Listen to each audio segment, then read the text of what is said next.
நாம் உபதேசிக்கும் கருத்துக்களை உற்று நோக்கி உணர்வினை நீங்கள் நுகர்ந்து உங்கள் உயிரிலே பட்டு இந்த உணர்வுகள் அனைத்தும் உங்களுடைய இரத்த நாணங்களில் கலக்கச் செய்கின்றது. அதிலிருந்துதான் நம் உடல் உள்ள அணுக்கள் அனைத்தையும் அருள் உணர்வின் சக்தி அது கவர்கின்றது. அது சிறுக சிறுக நம் உடல் உள்ள அனைத்து அணுக்களும் அந்த துருவ நட்சத்திரத்தின் உணர்வுகளை அது இணைய செய்யப்படும் போதுதான் அதன் உணர்வுகள் அனைத்தும் அந்த துருவ நட்சத்திரத்தின் உணர்வுகளை அது கவர்ந்து அதன் வளர்ச்சி பெற தொடங்குகின்றது. இதுக்கு முன்னாடி நாம் செய்திருப்பதும் இப்ப ஆயுள் மெம்பர்களாக உள்ளவர்களுக்கு நாம குரு காட்டிய அருள் வழியில் கூடுமான வரையிலும் நாம் அந்த நெறிகளை கடைபிடித்தாக வேண்டும். காரணம், இப்ப நாம் நுகரும் நிலை ஓம் ஈஸ்வரா குருதேவா என்று சொல்லும் போது நமது உயிர் குருவாக நிற்கின்றது. அதே சமயத்தில் நம்ம குரு வழியில் அந்த பெறையை நீக்கி விட்டுரும்.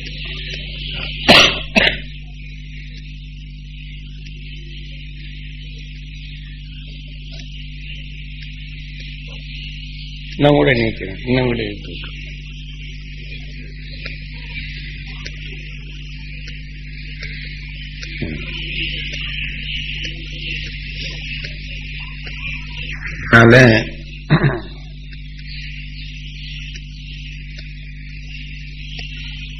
இதை நாம் கவனமாகவே கூர்ந்து கவனித்து உங்கள் உடல்களில் உள்ள அனைத்து அணுக்களுக்கும் துருவ நட்சத்திரத்தின் உணர்வுகளை அந்த ஆற்றல் மிக்க சக்திகளை இணையச் செய்யும் இந்த நாள்தான்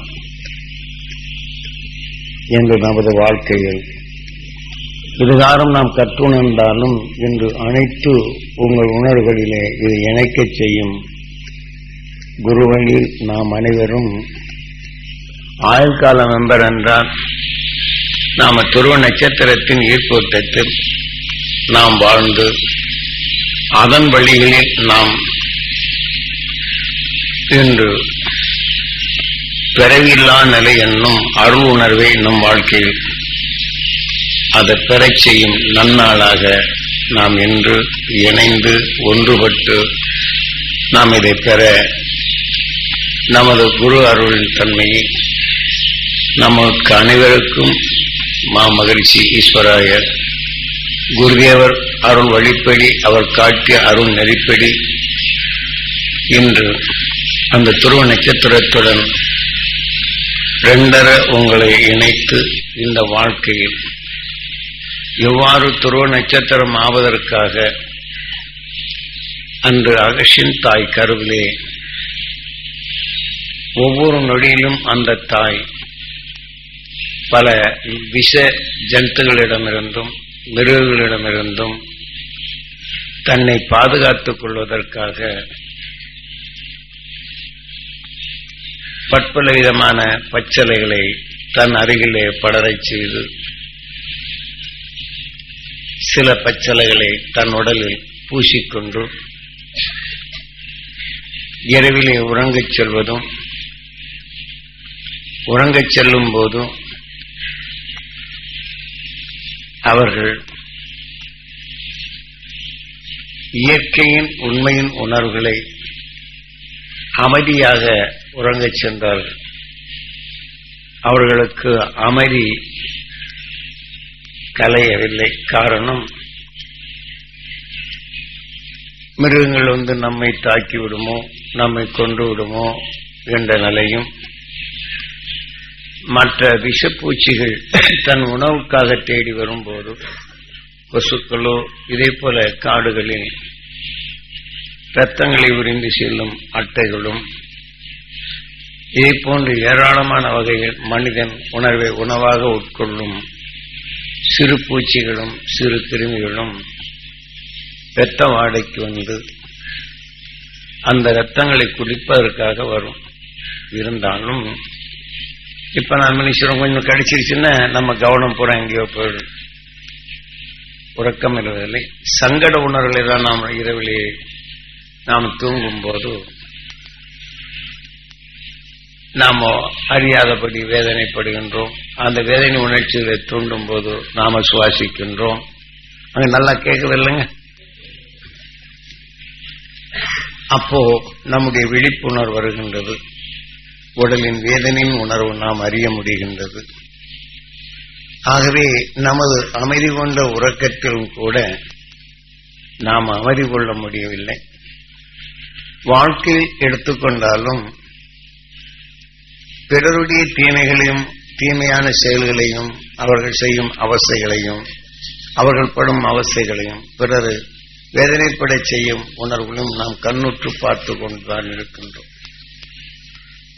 இருப்பினும் நம் உடல்ல மனிதனாயிருக்கும் நாம் பிறர்படும் வேதனையும் வேதனைப்படுத்துவதையும் வேதனைப்பட்டு கொண்டிருப்பதையும் எத்தனையோ வகையில் நாம் பார்க்கின்றோம். இவையெல்லாம் அறிய நாம் நுகர்ந்தாலும் நுகர்ந்த உணர்வுகள் அனைத்துமே நம் உடல் முழுதும் பரவுகின்றது. இவையெல்லாம் நம்ம இரத்த நாணங்களில் கலக்கின்றது. ஆனால் அதே சமயம் நாம் மனிதனான பின் சில எதிரிகள் இருந்தால் அதே தொல்லை, பக்கத்து வீட்டில் ஏதாவது ஒரு இடங்கள் இருந்தால் அவர்களை நினைப்பது, இதே போல உணர்வுகள் தான் நம் இரத்த நாணங்களில் கலந்து கொண்டே உள்ளது. ஆனால் நாம் புழுவிலிருந்து மனிதனாக வர்ற வரையிலும் உதாரணமாக ஒரு செடியை சாப்பிட்ட புழு உணர்வு நுகர்ந்து ஒரு புழுவானாலும் அதை நகர்ந்து செல்லும் போது ஒரு விஷத்தன்மையான செடியை நுகர்ந்து விட்டால் அதையும் இந்த உயிர் அதை நுகர்கின்றது. அது நுகர்ந்த பின் அந்த விஷத்தின் உணர்வுகள் அதன் உடல் முழுதும் பரவி அந்த புழுவே ஒரு விஷப்புழுவாக கொஞ்சம் ரூபங்கள் மாறுகின்றது. பிறவிக்கு செல்வதில்லை, இன்னொரு உடலுக்குள் செல்வதில்லை. ஆனால் அந்த புழு அந்த உடலிலிருந்து அந்த உணர்வின் தன்மையை இது மாற்றி அதுக்கு தக்க அணுக்கள் மாறி புழுக்களாக மாறுகின்றது. சில புழுக்களில் ரோமங்கள் இருக்காது, சில புழுக்களில் ரோமங்கள் உண்டு. இதையெல்லாம் ஒரு உடல்ல இருந்து உடலின் தன்மை முதல் எடுத்த உடலை இந்த பாம்பு சட்டை கட்டின மாதிரி அதுக்குள் வளர்ச்சியாகி அதிலிருந்து இந்த ரூபங்கள் மாறுகின்றது. இப்படி பல புழுக்கள் ஒன்றாகவே இருந்து அதன் உணர்வுகள் மாறுபட்டு வருகின்றது. இதே போல சில இது வளர்ச்சியாகி வரும்போது பூச்சி எண்ணங்களாக மாறுது. பூச்சி எண்ணங்களாக மாறிய பின் இதுக்கு ஒவ்வாத சில தாவர இனங்களை உணவாக உட்கொள்ளும் போது அதுவும் அதுக்குள் அடைப்பட்டு இந்த உணர்வுகள் மாறுபட்டு அந்த கூட்டை திறந்து வேறொரு ரூபமாக உடல் மாற்றமாகி வருகின்றது. நாம் பார்க்கலாம் சாதாரண நாளங்கள் சில புழுக்கள் தனக்குள் மலங்கள் வரும்போது அதை பல குச்சிகளை பழக்கி அதை சுற்றி தனக்குள் போட்டுக்கொள்ளும். என பாதுகாப்பா இருப்பதற்காக மற்ற குருவி காக்கா மற்றது இது உணவாக உட்கொள்ள முடியாத நிலைகளை பாதுகாப்புக்கு அது அரண் அமைத்துக் கொள்ளுகின்றது. இந்த புழுக்கள் நடந்து செல்லும் போது குருவியோ காக்காவோ மற்றவர்கள் கொத்தி அது உணவாக உட்கொண்டால் அந்த குருவிகள் உடலை சென்ற பின் குருவியா மாறும்.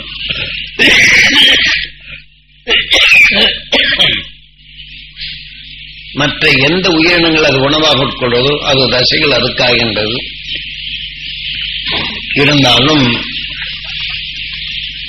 இதனுடைய உயிர் அதை நுகர்ந்து, ஏனென்றால் அது வேதனைப்படும் போது அதனுடைய உணர்வை நுகர்ந்து இந்த புழுவின் உடலுக்குள் துரித நிலைகள் கொண்டு சேர்த்து இணைத்து விடுகின்றது. அப்போ அந்த குருவி விழுங்கினால் அதன் உடலுக்குள்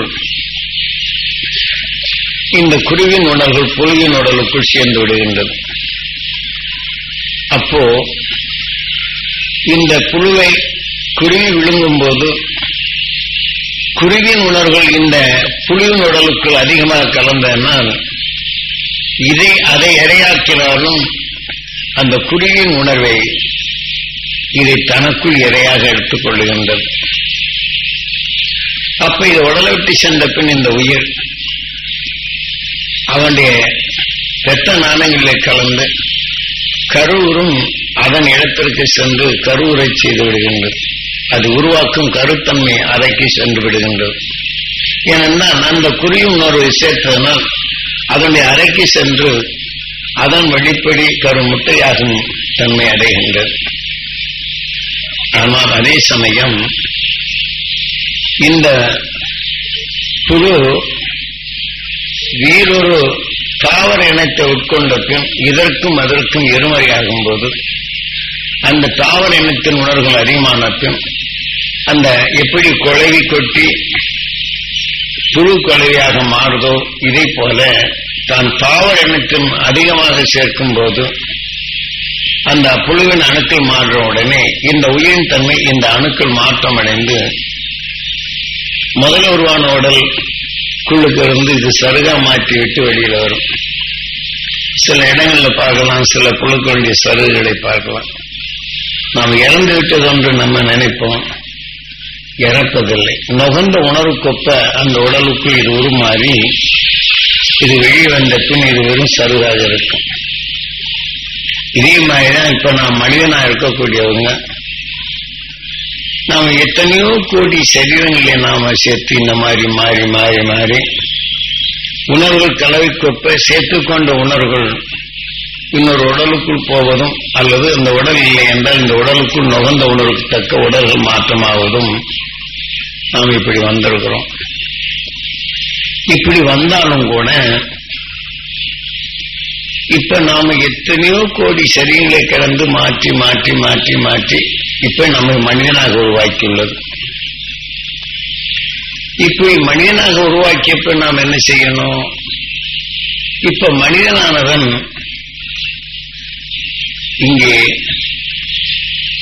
இதே போல மற்ற உயிரினங்களை கொண்டு சாப்பிடுவது மற்ற மிருகங்கள், அதே போல மனிதனான பின்னும் மற்ற உயிரினங்களை கொண்டு சாப்பிடும் பழக்கமாக தான் மனிதனாக பிறந்த ஒரு பாடு உண்டு.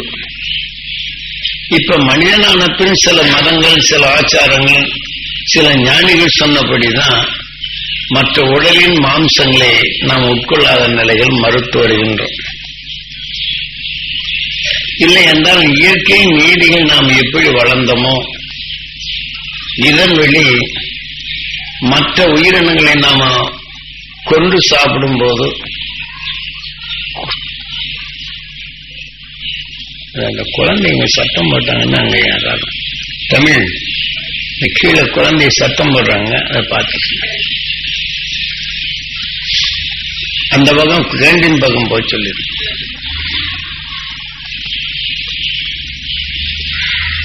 இதை போன்று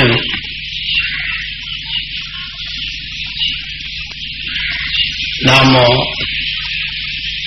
மற்ற எந்த உயிரினங்கள் உணர்வுகளை நாம் உணவாக உட்கொள்றோமோ அது நம்ம உடலுக்காகுது. ஆனால் அதுல உடல்ந்த அந்த உயிர் அல்லது அதை விளக்கி அந்த உணர்வுகள் இங்கே காட்டில அணுக்களாக இருக்குது. அப்ப நாம் இதை உணவாக உட்கொள்ளும் போது அந்த உடலை நாம் சேர்த்தாலும் அந்த உடலை விளந்த அந்த உயிர் இருக்குதே அது நம்ம உடல்ல வந்து சேர்ந்துடும். இப்ப கோழியா இருக்கிறாங்கன்னு வச்சு கோழி தசையை நாம் சாப்பிடுறோம், கோழியோட உயிர் மனித உடல்ல வந்துடும். இதன் உணர்வு தன்மை கொண்டு வரும்போது மனிதனாகவுக்கும் கரு அறைக்கு சென்று விடுகின்றது. இந்த மனிதன் உணர்வை அது உருவாக்கும் கரு அறைக்கு சென்ற பின் அதன் உணர்வுப்படி அது மனிதனாக பிறக்கும் தகுதி வருது. இப்ப கோழி மற்ற உயிரினங்களோ மற்றவர்களோ தன் உடலிலே இயற்கை நிலைகளை விஷத்தை உணவாக உட்கொள்ளும் அந்த உணர்வின் மலம் கொண்டு உடல் வலு வருகின்றது. ஆனால் நாம் உணவாக உட்கொள்ளும் போது நம் உடல் வந்த அணுக்கள் அத்தகைய மொழித்தனமான உணர்வுகளாக மாறுகின்றது. வலு கிடைக்கும். மட்டன் சாப்பிட்றவங்க பாருங்க, நல்ல வலு வியாசி கிடைக்கும். டாக்டர் சிபாரிசு பண்ணுவாங்க, இன்னைக்கு சாப்பிட்டீங்கன்னாதான் நல்லது, அந்த ஈரலை சாப்பிட்டா நல்லா இருக்கும், இந்த குடலை சாப்பிட்டா நல்லா இருக்கும் அப்படின்னு இங்க சொல்றாங்க.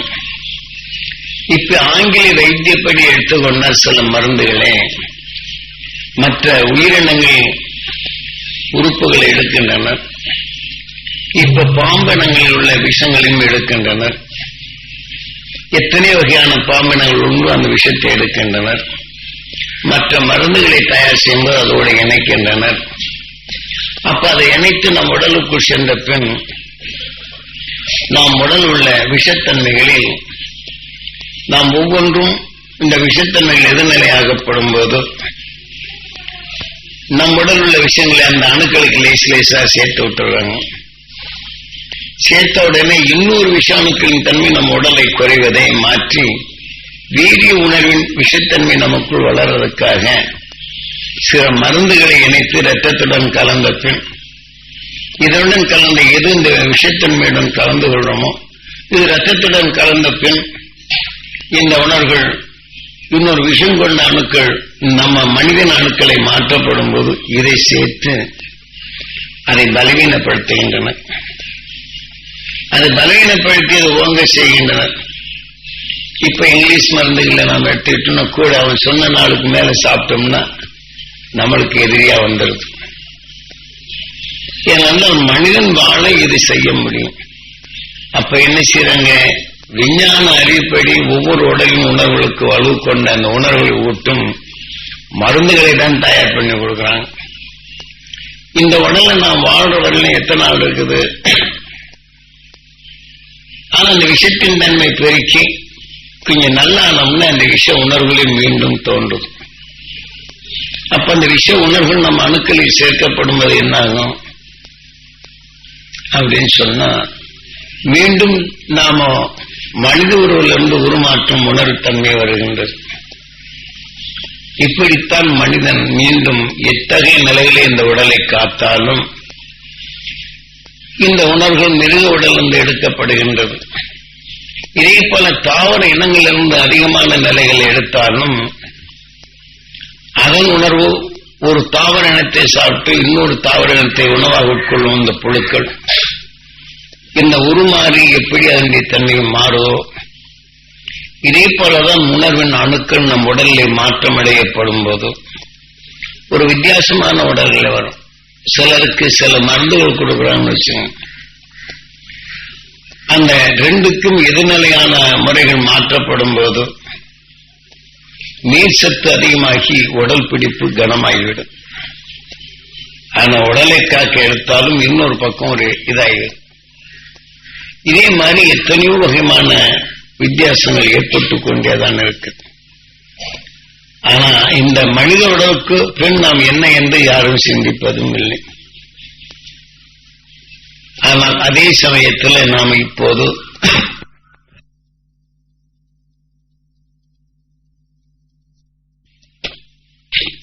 நம்ம குடும்பத்தை பாதுகாத்துக்கிறதுக்கு நாம ஒழுக்கமாக இருக்கிறோம். இருந்தாலும் கொஞ்சம் மனசு வித்தியாசமாகி போச்சுன்னா சில வயல்களையும் பார்க்கலாம். சில வயல்களையும் பார்க்கணும், வரப்பு கொஞ்சம் கொஞ்சமா மாறிட்டு போகும். நீ பேசாம விட்டாச்சுன்னு என்ன செய்யறாங்க பார்க்கலாம் அப்படின்ட்டு. இப்ப வந்த உடனே இப்படி செய்யறானேன்னு நினைவு வருது. அப்ப அதனால அந்த வெறுப்புணர்வு கொஞ்சம் கொஞ்சமா சேர்த்துக்கிறோம். ஏற்கனவே நம்ம சந்தோஷமா இருக்கிறோம். எய்த்த வீட்டுல பார்த்தோன்னா சும்மா சண்டை போட்டுக்கிட்டே இருப்பாங்க. நாம் நல்ல மனசு கொண்ட உடனே விழிஞ்சறிந்தா இவங்க மூஞ்செல்லாம் முடிக்க வேண்டியிருக்குன்னு நம்ம நினைக்கிறோம். அவங்க எப்படி கொடூர உணர்வு கொண்டு ஒருத்தர் தாக்கிடும் உணர்வுகள் பேசுகின்றனரோ இந்த உணர்வுகளை நாம் நுகர்கின்றோம். தவறு செய்வது அவர்களா இருக்கலாம். நுகர்ந்த பின் உணர்வுகள் நம் உயிரிலே படுது.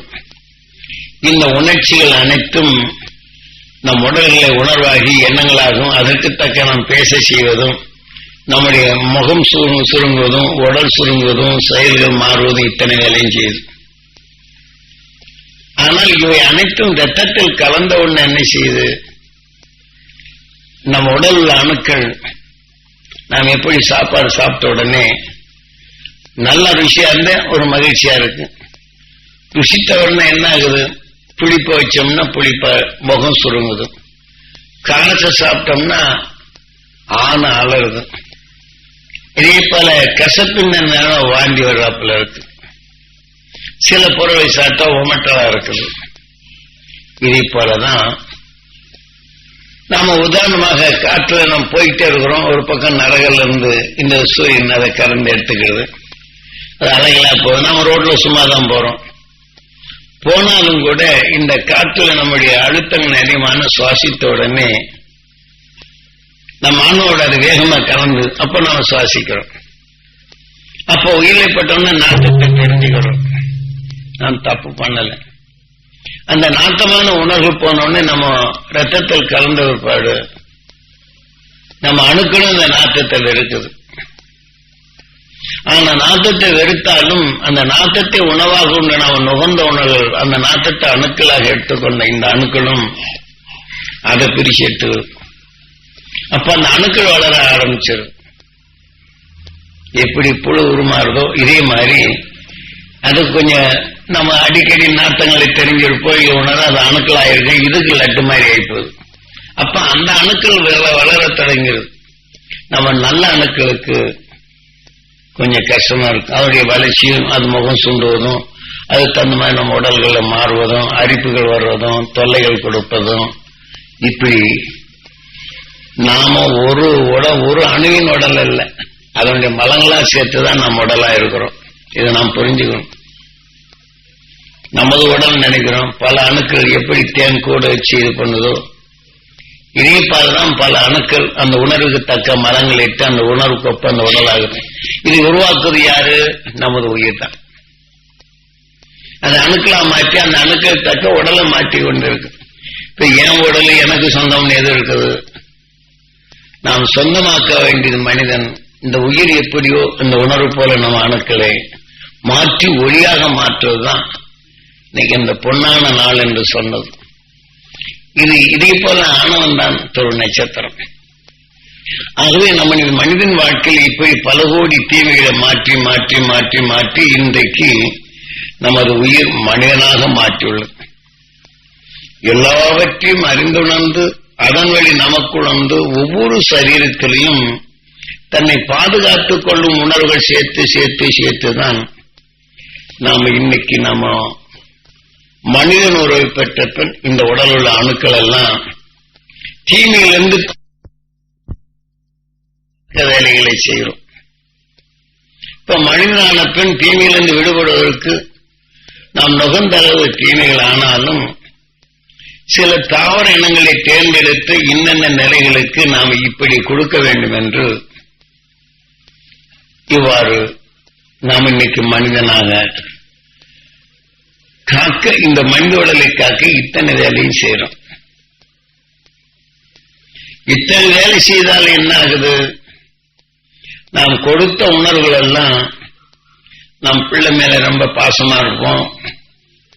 அவன் சரியான நிலைகளை வேலை செய்யல, சம்பாதிச்ச காசை பாதுகாக்கல, அவனை நினைச்சே வேதனை இருக்கும். நீ இத்தனை மருந்து சாப்பிட்டாலும் உடல் நலமானாலும் பையன் திருந்தலைன்னு என்ன பண்ணுவீங்க? அந்த வேதனை எடுத்து விஷத்தை கலந்து ரொம்ப வேகமாக மரம். அப்புறம் இந்த உடலை விட்டு சென்றபாடு எங்க போகும்? பையனுடைய உணர்வுகள் அதிகமான பின் அவன் உடல்களுக்கு அவனை காப்பதற்கு மாறாக அவனால் தேர்ந்த இந்த உணர்வுகள் நம் உடலில் அந்த நோயாக மாறி அவன் நினைவை வலுவாக்கி அவன் உடலுக்குள்ள போகும். அவன் உடல் உருவான அவனுக்குள்ளே போய் அவன் நினைச்சு நாம் எடுத்த வேதனையோடு அவனுக்குள்ள வச்சு அவனையும் மனிதன் அல்லாத நிலை காக்கிறோம். நான் தேடி சுத்த அவன் காக்கிறானா? இல்லை. அவனுடைய வேதனை பொறுப்பளந்து இந்த பணத்தின் மேல அவன் வெறுப்புப்படும் தன்மையை வரும். அவன் அலட்சிய நிலையில் கொண்டு இதை காக்க பல நிலைகள். ஆனால் அந்த உணர்வுகள் மாறுபடும் போது அவன் அந்த நிலை செய்கின்றான். இதே போல நாம அன்பு அதிகமாக வைத்தாலும் அதன் உணர்வு அவன் உடலுக்குள் அழைத்து செல்லு பிறவிக்கு வந்துடுறோம். இதே மாதிரி நம்ம வாழ்க்கையில எதிர் வீட்டுக்காரரு நம்மளுக்கு சம்பந்தம் இல்லாம அடிக்கடி சண்டை போடுறாங்க, கோவிக்கிறாங்க. நாம் நல்லது நினைக்கிறோம், எரிஞ்சு இவங்க மூஞ்சில் தான் படிக்க வேண்டியது. இந்த உணர்வை எடுத்துக்கொண்டா அந்த உணர்வை நாம் அதிகமா சேர்க்கிறோம். அதிகமாக சேர்த்த பிற்பாடு அவங்க உடல்ல விளைந்த உணர்வுகள் நம் உடலுக்குள் சேராதபடி இது நோயா மாறும். ஆனா அவங்க உடல்ல விளைந்த பகைமை உணர்வு நம்ம உடல்ல நம்ம நல்ல குணங்களோட அந்த பகைமை உணர்வு அணுக்கள் அதிகமா பெருகுது. அப்ப பகைமை உணர்வு அதிகமா பெற்ற பிற்பாடு ஒன்று அவங்க யாராவது அந்த குடும்பத்தில் ஒருத்தர் இருந்தா நம்ம உடலுக்கு வந்துடுறாங்க. இல்லை நாம முந்தி இந்த உணர்வு இருந்தா அவங்க உடலுக்குள்ள போனோம். இப்படிதான் மாறிப்போம். ஆனா அந்த உடலுக்குள்ள போனா மனிதனா பிறக்கிறோமானா இல்லை. இந்த உணர்வின் அணுக்களை பெருக்கி இந்த விஷத்தின் தன்மை இந்த அணுக்கள் பெருகி இந்த உடலை விட்டு வெளியே சென்று விடுது. இதுல இந்த உயிர் எத்தகைய விஷத்தின் தன்மை சேமித்து வைத்ததோ இதே போல விஷத்தை கொண்டு தான் ஜீரணிச்சு வாழக்கூடிய உணர்வு.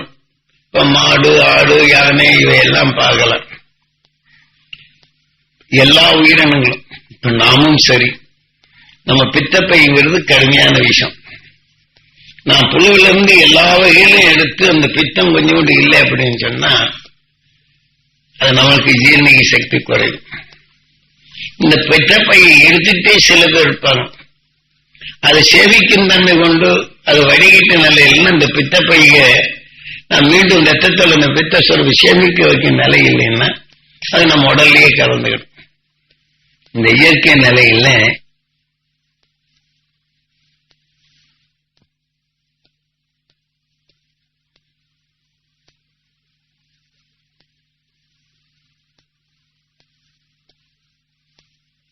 அது ஜீர்ணிக்கக்கூடிய சக்தியா இருக்கு. அது சேமித்து அதற்கு தக்கவாறு செய்யும். இப்ப சில பேர் பித்தகையில கல் இருக்குன்னா நீக்கிடுவாங்க. ஏன்னா அது உறைந்து கல்லாகுது. இதே பித்தப்பையை ஜாஸ்தி விஷத்தன்மை கொண்ட பாம்பினங்களுக்கோ வைரக்கெல்லாம் மாறும். இதே பித்தப்பை உள்ள மற்ற உயிரினங்கள் அதிகமானா அதுல இந்த கற்கள் ஒரு வைரக்கெல்லாம் மாறும். ஆக அதே சமயத்தில் அது பித்தத்தை கூடும் இந்த நிலைகள் வரப்போகும்போது அந்த உணர்வை சேமித்து அதுக்கு ஒரு தனிப்பை இருக்கும். அதுல இந்த பாம்பினங்களுக்கு வயிறுக்கெல்லாம் மாறும். விஷம் ஒடுங்கி ஒளியாக மாறும். ஏன்னா விஷம் தாக்கிதான் வெப்பத்தின் தன்மை கொண்டு ஒளியாகுது. இயற்கை நீர் இல்லை.